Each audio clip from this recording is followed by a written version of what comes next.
So again, I pick out a spot on his right hip, put pressure on that hip, and ask him to go forward with that right hip. Good boy. Well, if you try to turn around, I'd cut him off and say, no, I want you to keep going to the right. So we just picked out things that Marco can do.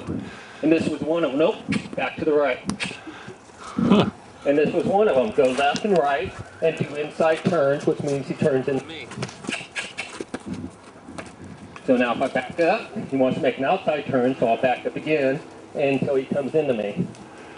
If I stay consistent and true to what I'm asking him to do, he's going to figure it out. You know, if I keep cutting him off when he starts to turn away from me and ask him to keep coming into me, then pretty soon he's going to figure out he's making the wrong turn and he's going to turn into me. Because I wanted him to start coming to me. When I call him, I want him to come. So, Marco, come here. And we started off, and you take 1 step, 2 steps, 3 steps. Then I wanted more. I wanted him to go around me and line up on my right-hand side. Now he's ready to do anything I want him to do. Good boy. So, like going to the left, going to the right, and making his inside turns, I did it over and over and over again. Come on, Marco, move. Good boy. So, Marco, come back. Come here. So he'll come to me. So if he made a mistake, I'd send him back out, and I said, that's not what I want you to do. Keep going to the left. Now come back. What a good boy. And then I'd have him go around me and line up. It's kind of like how you teach your dogs to heel. And the second thing I wanted Marco to do is I wanted him to learn how to lead better. So if I back up, I want him to back up with me. Good boy. And if I go forward, I want him to go forward with me. And if I back up, I want him to start backing up. Good boy. And then forward and back up. And forward and back up. And then horsemanship, when we create this kind of partner, he's not afraid of me. He's not mean. You know, he's not trying to bite me or kick me or strike me or any of those other things. He understands the things I want him to do. And we did this without causing Marco any pain or any fear.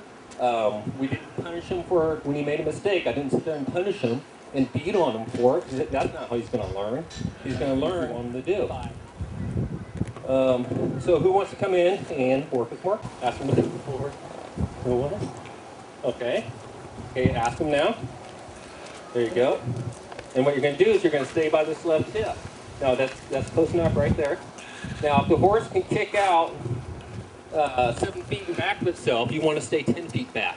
If he kicks 10 feet in back of himself, stay 15 feet back. Okay? Because we don't want to be within kicking distance. And horses are just a lot like you.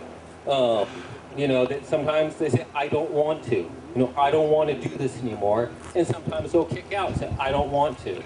You know, they're just like you. They feel the same things you feel. Sometimes they're happy. Sometimes they're sad. Sometimes they get depressed. Sometimes they're in good moods. They have their lazy moments where, you know, they just don't want to do this. You follow me.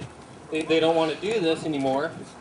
So they get really lazy and I don't want to, but that's all right. You know, I know you don't want to, but please do it anyways. And he's going to line up on our side. Now, I want you to back up with me. And Marco's going to back up with us. And if we go forward, Marco's going to go forward. And if we turn into him, come with me. Step on my side. If we turn into him,